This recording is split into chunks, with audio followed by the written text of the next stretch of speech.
গৱেষণা হৈ আছে হয় আমাৰ ভূগৰ্ভৰ আমাৰ যিটো মাত্ৰাত থাকিব লাগে তাত অলপ বেছি পৰিমাণে পোৱা গৈছে আৰু তাৰ বিষয়ে আমাৰ অসম কৃষি বিশ্ববিদ্যালয়কে আৰম্ভ কৰি বিভিন্ন প্ৰতিষ্ঠানত আমাৰ এনেকুৱা ধৰণৰ আৰ্ছেনিকৰ ওপৰত গৱেষণা হৈ আছে আৰু আজিৰ দিনত কিন্তু ইয়াৰ কোনো চিন্তাৰ বিষয় নাই।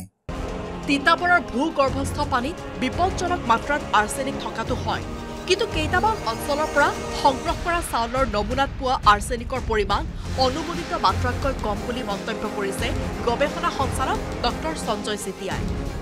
অৰ্থাৎ বিপদজনক মাত্ৰাতকৈ কম পৰিমাণে ধৰা পৰা আৰ্ছেনিকক লৈ চিন্তাৰ কাৰণ নাই বুলি স্পষ্ট কৰি দিয়ে গৱেষণা সঞ্চালকজনে। এই যিটো সমস্যা বুলি আমাৰ চিহ্নিত হৈছে এইটো আচলতে সমস্যাই নহয়, কাৰণ অসমত আমাৰ খেতি হয় একেবাৰে আমাৰ যিটো আমাৰ বৰষুণৰ ওপৰত নিৰ্ভৰশীল খেতি এটা হয়। ইয়াত আমাৰ যিটো ভূগৰ্ভৰ পানী ব্যৱহাৰ নহয় আৰু আৰ্ছেনিক হয় আমাৰ ইয়াত অলপ আছে। আমাৰ যিটো ভূগৰ্ভৰ পানী আছে তাতহে আৰ্ছেনিক আমাৰ দেখা পোৱা যায়। আনহাতে তিতাবৰৰ ধান খেতিত ভূগৰ্ভস্থ পানী ব্যৱহাৰ কৰি জলসিঞ্চনৰ জৰিয়তে ধান খেতি কৰা নহয় বাবেও চিন্তাৰ কাৰণ নাই বুলি কয় গৱেষণা সঞ্চালকগৰাকীয়ে। যোৰহাটৰ পৰা গৌতম বৰাৰ report, news 18 Assam north east.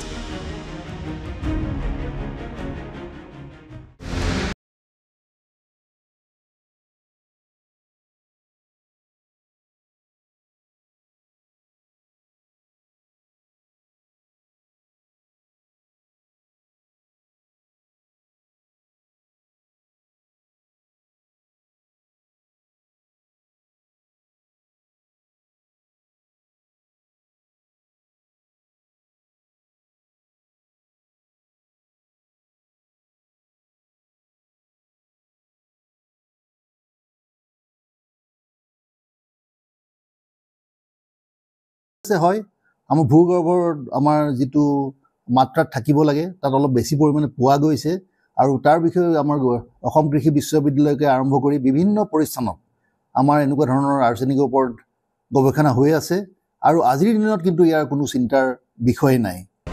তিতাবৰৰ ভূগৰ্ভস্থ পানীত বিপদজনক মাত্ৰাত আৰ্ছেনিক থকাটো হয়, কিন্তু কেইটামান অঞ্চলৰ পৰা সংগ্ৰহ কৰা চাউলৰ নমুনাত পোৱা আৰ্ছেনিকৰ পৰিমাণ অনুমোদিত মাত্ৰাতকৈ কম বুলি মন্তব্য কৰিছে গৱেষণা সঞ্চালক ডক্টৰ সঞ্জয় চেতিয়াই।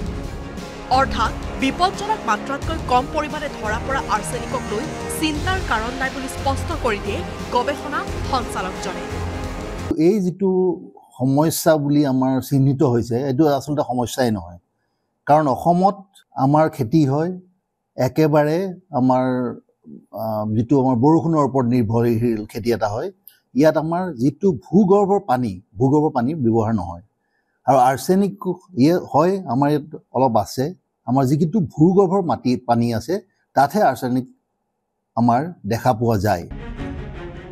আনহাতে তিতাবৰৰ ধান খেতিত ভূগৰ্ভস্থ পানী ব্যৱহাৰ কৰি জলসিঞ্চনৰ জৰিয়তে ধান খেতি কৰা নহয় বাবেও চিন্তাৰ কাৰণ নাই বুলি কয় গৱেষণা সঞ্চালকগৰাকীয়ে।